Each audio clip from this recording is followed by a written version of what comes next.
So these are the classified, this is classified paper 2, the MCQs related to the topic motion.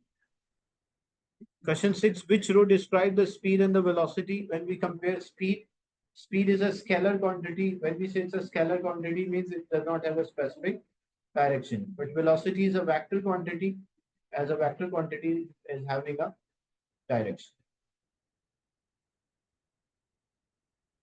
The next, the tennis ball falls from upstairs window of a house. What can be said about the acceleration when if the air resistance is ignored? Whenever we ignore the air resistance, falling objects will always have a constant acceleration, which is 9.8 meter per second square. It is irrespective of the size or the mass of an object. If you have any size, any shape, any mass, they all will hit the ground at the same time. Why they will hit the ground at the same time? Because they all have the same change in speed. So for falling objects, they always have a constant acceleration. That's why A is the right answer. But if there was an air resistance, then the acceleration will decrease and eventually acceleration will be zero when the air resistance balance with the weight. But if it's a without air resistance, all objects will have the same or a constant acceleration.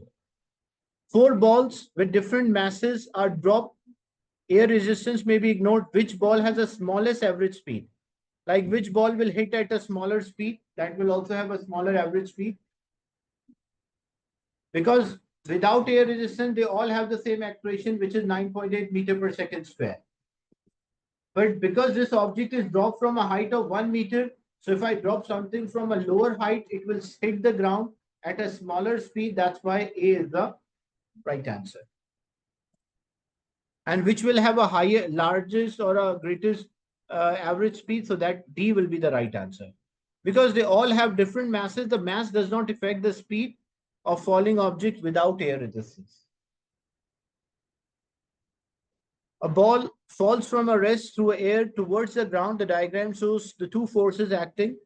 As the ball falls, the air resistance increase. Which statement? So if the air resistance increase, because air resistance is opposing the motion, the gravitational force is downward and air resistance is upward. So as a result, what will happen? The resultant force,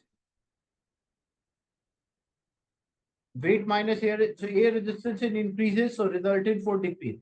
If the resultant force is decreasing, the acceleration will also decrease. That's why A is the right answer. If there was no air resistance, then the acceleration will be constant. In question 10, a heavy ball falls vertically downward and it crosses air equally 4 spaces J, K, L, M. The time taken to fall from one level to next is measured. Where the speed of a ball is greatest and which time is shortest. So as a ball is falling, what will happen to the speed of the ball? The speed of the ball is increasing. So which level the speed of the ball will be greater? From L to M, it will be greater because as a ball is falling, its speed is increasing. And if the speed of a ball is increasing, it will take the shortest time to fall that distance. So the time will be shorter. So speed, as the speed increases, it will take a shorter time. So L to M, the speed will be greater and the time will be shorter. Is it clear, these 10 MCQs? Yes, sir, clear.